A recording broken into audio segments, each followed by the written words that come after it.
Hello, আসসালামু আলাইকুম viewers. আর একটি নতুন ভিডিও নিয়ে আপনাদের সামনে উপস্থিত হলাম। আজকের ভিডিওতে মূলত আমি আলোচনা করব আপনারা যারা দেশি মুরগি পালন করে থাকেন, এই দেশি মুরগিকে সারা বছর সুস্থ রাখতে কি করণীয় বা নিয়মিত কি ওষুধ খাওয়াবেন। আপনারা যারা বাসা বাড়িতে দেশি মুরগি পালন করে থাকেন, অনেক সময় দেখা যায় দেশি মুরগি ঝিম মেরে বা চুনা পায়খানা করে বা বিভিন্ন ধরনের রোগে আক্রান্ত হয়ে কিন্তু মারা যায়। তবে আপনারা যদি কিছু ওষুধ ব্যবহার করতে পারেন বা কিছু সতর্কতা সাথে মুরগিগুলোকে ওষুধগুলো খাওয়াতে পারেন, আশা করি আপনাদের দেশি মুরগিকে সারা বছর সুস্থ রাখা সম্ভব। এখন আপনাদেরকে আগে সর্বপ্রথম জানতে হবে আসলে দেশি মুরগি কি রোগ হওয়ার সম্ভাবনা বেশি থাকে।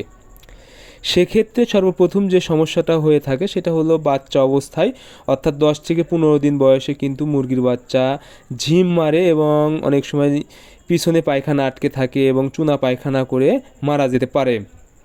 এর জন্য আপনাদের আরেকটি বিষয়, যখন সর্বপ্রথম বাচ্চা উঠে অর্থাৎ জিরো বাচ্চা থাকে, তখন কিন্তু অনেকগুলো বাচ্চার ভিতর কিছু বাচ্চা কিন্তু হচ্ছে আপনাদের দুর্বল থাকে।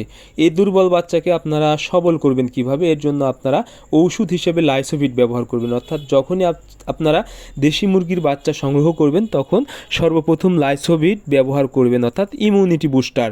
এই ওষুধটা যদি আপনারা ব্যবহার করতে পারেন তাহলে কিন্তু যে কোনো ধরনের দুর্বল বাচ্চা অনেক তাড়াতাড়ি সুস্থ হয়ে যাবে এবং সবল হয়ে যাবে। সেক্ষেত্রে দেখা যাবে মুরগির বাচ্চার রোগ প্রতিরোধ ক্ষমতা বৃদ্ধি পাবে। এতে কিন্তু মুরগি সহজে রোগে আক্রান্ত হবে না এবং দুর্বল বাচ্চা সবল হওয়ার কারণে কোনো বাচ্চাই মারা যাবে না। এরপরে যে কাজটি করতে হবে সেটা হলো, অনেক সময় বাচ্চা একটু বড় হওয়ার পরে কিন্তু ঝিম মারে এবং চুনা পায়খানা করে।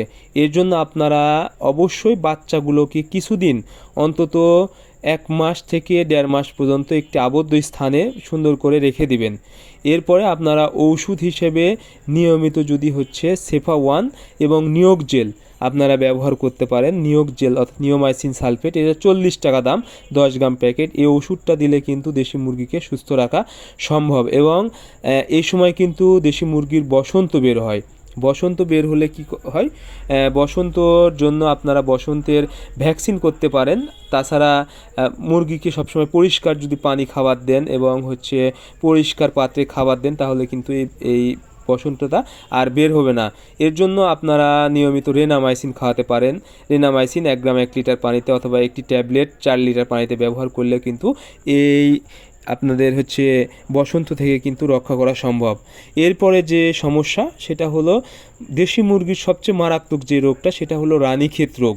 এই রানীক্ষেত রোগ হলে মুরগির বাচ্চাকে বাঁচানো একবারে অসম্ভব হয়ে যায় এবং যদি বড় মুরগিরও হয় সেক্ষেত্রেও কিন্তু বাঁচানো প্রায় অসম্ভব।